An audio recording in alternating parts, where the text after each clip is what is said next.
राजा सुयज्ञ की यज्ञशीलता और उन्हें ब्राह्मण के शाप की प्राप्ति, ऋषियों द्वारा ब्राह्मण को क्षमा के लिए प्रेरित करते हुए कृतघ्नों के भेद तथा विभिन्न पापों के फल का प्रतिपादन। पार्वती ने पूछा, प्रभु, राजा सुयज्ञ कौन थे? किस वंश में उनका जन्म हुआ था? उन्हें ब्राह्मण का शाप कैसे प्राप्त हुआ था और किस तरह श्री राधा को वे पा सकें, जो सर्वात्मा श्री कृष्ण की पत्नी हैं तथा साक्षात कृष्ण ने जिनका पूजन किया है, उन्हीं परमेश्वरी श्री राधा का सौभाग्य एक मलमूत्रधारी मनुष्य को कैसे मिल सका, जिनके चरणारविंदों की रज को पाने के लिए ब्रह्मा जी के पूर्व काल में पुष्कर तीर्थ के भीतर 60,000 वर्षों तक तप किया तथा जिनका दर्शन पाना आपके लिए भी अत्यंत कठिन है। उन्हीं पुरातनी महालक्ष्मी श्री राधा देवी का दर्शन राजा सुयज्ञ को कैसे मिला? वे मनुष्यों के दृष्टिपथ में कैसे आईं? तीनों लोकों के सृष्टा ब्रह्मा ने राजा सुयज्ञ को श्री राधा का कवच किस प्रकार दिया? उनके ध्यान, पूजन विधि तथा स्तोत्र का उपदेश कैसे किया? ये सब बताने की कृपा कीजिए प्रभु। श्री महादेव बोले, देवी, 14 मनुओं में जो सबसे प्रथम है उन्हें स्वयंभू मनु कहते हैं। वे ब्रह्मा जी के पुत्र और तेजस्वी कहे गए हैं। उन्होंने शत्रुपा से विवाह किया था। मनु और शत्रुपा के पुत्र उत्तानपाद हुए। उत्तानपाद के पुत्र केवल ध्रुव हैं। गिरिजानंदिनी ध्रुव की कीर्ति तीनों लोकों में विख्यात है। ध्रुव के पुत्र उत्कल हुए, जो भगवान नारायण के अनन्य भक्त थे। उन्होंने पुष्कर तीर्थ में 1000 राजसूय यज्ञों का अनुष्ठान किया था। उस यज्ञ में सारे पात्र रत्नों के बने हुए थे। राजा ने बड़ी प्रसन्नता के साथ वे सब पात्र ब्राह्मणों को दान दे दिए थे। यज्ञांत महोत्सव में राजा ने बहुमूल्य वस्त्रों की सहस्त्रों राशियां जो तेज पुंज से उद्भासित होती थी, ब्राह्मणों को बांट दी। प्रिय, उस सुंदर यज्ञ को देखकर ब्रह्मा जी ने देव सभा में राजा उत्कल का नाम सुयज्ञ रख दिया। राजा सुयज्ञ अन्न, रत्न तथा सब प्रकार की संपत्तियों के दाता थे। वे प्रतिदिन प्रसन्नता पूर्वक उचित दक्षिणा के साथ ब्राह्मणों को 10-12 लाख गौएं दान में देते थे। उन गौओं के सींग रत्नों से मढ़े होते थे तथा दुग्ध पात्र आदि सामग्री भी रत्नमयी होती थी। वे प्रतिदिन 6 करोड़ ब्राह्मणों को भोजन कराया करते थे। उन्हें प्रतिदिन चूसने, चबाने, चाटने और पीने योग्य भोजन सामग्री देकर तृप्त करते थे। नित्य प्रति 1 लाख रसोइयों को भोजन दिया करते थे। पुआ, रोटी, चावल आदि अन्न, दाल आदि व्यंजन दही के साथ परोसे जाते थे। उस भोजन सामग्री में मांस का सर्वथा अभाव होता था। ब्राह्मण लोग भोजन के समय मनुवंशी राजा सुयज्ञ की ही नहीं, उनके पितरों की भी स्तुति करते थे। सुंदरी, यज्ञ के दिनों में तथा उसकी समाप्ति के दिन कुल मिलाकर 36 लाख करोड़ ब्राह्मणों ने अत्यंत तृप्तिपूर्ण सुअन्न भोजन किया। उन्होंने दक्षिणा में इतने रत्न ग्रहण किए थे कि उन सबको अपने घर तक ढो ले जाना उनके लिए असंभव हो गया था। कुछ तो उन्होंने शूद्रों को बांट दिया और कुछ रास्ते में छोड़ दिया। ब्राह्मण भोजन के अंत में राजा के ब्राह्मणोत्तरों को भी भोजन दिया, तथापि वहां अन्न की सहस्त्रों राशियां शेष रह गई। इस प्रकार यज्ञ करके महाबाहु राजा सुयज्ञ अपनी राजसभा में रमणीय रत्न सिंहासन पर बैठे हुए थे। वो सिंहासन रत्नेंद्र सार से निर्मित अनेक छत्रों से सुशोभित था। उसे अच्छी तरह से सजाया गया था। उस पर चंदन आदि सुगंधित वस्तुओं का लेप लगा हुआ था।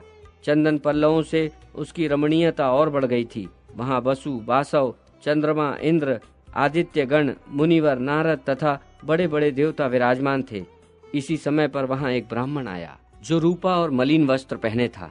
उसके कंठ, ओंठ और तालू सूखे हुए थे। उसने मुस्कुराते हुए हाथ जोड़कर रत्न सिंहासन पर बैठे हुए पुष्पमाला और चंदन से चर्चित राजा को आशीर्वाद दिया। राजा ने भी ब्राह्मण को प्रणाम तो किया, किंतु वे अपने स्थान से उठे नहीं। उस सभा से सभासद भी ब्राह्मण की ओर देखकर खड़े नहीं हुए। वे सभी थोड़ा थोड़ा हंसते रहे। तब वो श्रेष्ठ ब्राह्मण मुनियों और देवताओं को नमस्कार करके निरंकुश भाव से वहां खड़ा हो गया और क्रोध पूर्वक राजा को शाप देता हुआ बोला, ओ पामर, तू इस राज्य से दूर चला जा, श्रीहीन हो जा तथा शीघ्र ही गलित कोढ़ से युक्त बुद्धिहीन और उपद्रवों से ग्रस्त हो जा। ऐसा कहकर क्रोध से कांपता हुआ ब्राह्मण सभासदों को शाप देने के लिए उद्धृत हो उठा। जो लोग वहां हंसे थे वे उठकर खड़े हो गए। उन सब ने अपने दोष का परिहार कर लिया। अतः उनकी ओर से ब्राह्मण का क्रोध जाता रहा। राजा उस ब्राह्मण को प्रणाम करके भय से कातर हो रोने लगे। वे व्यवस्थित हृदय से सभा के बीच से बाहर निकले और गूढ़ रूप वाले वे ब्राह्मण देवता भी ब्रह्म तेज से प्रकाशित होते हुए चल दिए। उनके पीछे पीछे भय से कातर हुए समस्त मुनि भी चले और बारंबार उच्च स्वर से पुकारने लगे, हे विप्र, ठहरो ठहरो। उन मुनियों के नाम इस प्रकार हैं: पुलह, पुलत्स, प्रचेता, भृगु, अंगिरा, मारीचि, कश्यप, वशिष्ठ, क्रतु, शुक्र, बृहस्पति, दुर्वासा, लोमश, गौतम, कणाद, कण्व, कात्यायन, कंठ, पाणिनि, जाजली, ऋष्यशृंग, विभांडक, आपिशली, तैतिली, महातपस्वी मार्केंडे, वोडु, पैल, सनक, सनंदन, सनातन, भगवान सनत कुमार, नर नारायण, ऋषि, पराशर, जगतकारु, संवर्त, करथ, और्व, च्ययन, भारद्वाज, वाल्मीकि, अगस्त्य, अत्रि, उतथ्य, संकर्त, आस्तिक, आसुरी, शिलाली, लांगली, शाकल्य, शाकटायन, गर्ग, वात्स्य, पंचशिख, जमदग्नि, देवल, जैगिश्व, वामदेव, बालखिल्य आदि, शक्ति, दक्ष, कदर्म, प्रस्कन्न, कपिल, विश्वामित्र, कौत्स, ऋचिक और अघमर्षण, ये तथा और भी मुनि, पितर, अग्नि, हरिप्रिय, दिक्पाल तथा समस्त देवता भी ब्राह्मण के पीछे पीछे चले। पार्वती, उन नीति विशारद मुनियों ने ब्राह्मण को समझाया, एक स्थान पर ठहराया और क्रमशः उनसे नीति की बातें कही। पार्वती ने पूछा, प्रभु, ब्राह्मणों और ब्रह्मा जी के पुत्रों ने जो नीति के विद्वान थे, उस समय उन ब्राह्मण देवता से नीति की कौन कौन सी बात कही, ये मुझे बताने की कृपा करें। श्री महादेव बोले, सुमुखी, उस मुनि समुदाय ने स्तुति और विनय से ब्राह्मण को संतुष्ट करके क्रमशः इस प्रकार कहना आरंभ किया। सनत कुमार ने कहा, ब्राह्मण, तुम्हारे पीछे पीछे राजा की लक्ष्मी और कीर्ति भी चली आई है। सत्व, यश, सुशीलता, महान ऐश्वर्य, पितर, अग्नि और देवता भी राजा को श्रीहीन करके उनके घर से बाहर चले गए हैं। द्विज श्रेष्ठ, अब तुम संतुष्ट हो जाओ, क्योंकि ब्राह्मण शीघ्र ही संतुष्ट होने वाला कहा गया है। मुने, ब्राह्मणों का हृदय नवनीत के समान कोमल होता है। वो तपस्या से परिमार्जित होने के कारण अत्यंत निर्मल और शुद्ध होता है। अतः विप्रवर, अब क्षमा करो, आओ और राजभवन को पवित्र करो। जिसके घर से अतिथि निराश होकर लौट जाता है, उसके देवता, पितर तथा अग्नि भी निराश होकर लौट जाते हैं, क्योंकि वहाँ अतिथि का सत्कार नहीं हुआ। इसलिए विप्रवर, क्षमा करो, आओ और राजभवन को शुद्ध करो। पुलत्स जी बोले, जो घर पर आए हुए अतिथि को टेढ़ी आंखों से देखते हैं, उन्हें अतिथि अपना पाप देकर और उनके पुण्य लेकर चले जाते हैं। अतः तुम राजा के दोष को क्षमा कर दो वत्स, तुम्हारी जहाँ मौज हो जाओ। राजा अपने कर्म दोष से उठकर खड़े नहीं हुए थे, उनके उस दोष को तुम क्षमा कर दो। पुलह ने कहा, जो क्षत्रिय राजलक्ष्मी के मद से अथवा जो ब्राह्मण विद्या के मद से किसी ब्राह्मण का अपमान करता है, वो क्षत्रिय श्रीहीन होता है तथा वो ब्राह्मण त्रिकाल संख्या से शून्य हो जाता है। वे दोनों ही एकादशी व्रत तथा भगवान विष्णु के नैवेद्य से वंचित हो जाते हैं। क्रतु बोले, ब्राह्मण, क्षत्रिय, वैश्य तथा शूद्र कोई भी क्यों न हो, जो ब्राह्मण का अपमान करता है, वह दीक्षा के पुण्य और अधिकार से भ्रष्ट हो जाता है। इतना ही नहीं, उसका धन नष्ट हो जाता है तथा वह पुत्र और पत्नी से भी हीन हो जाता है।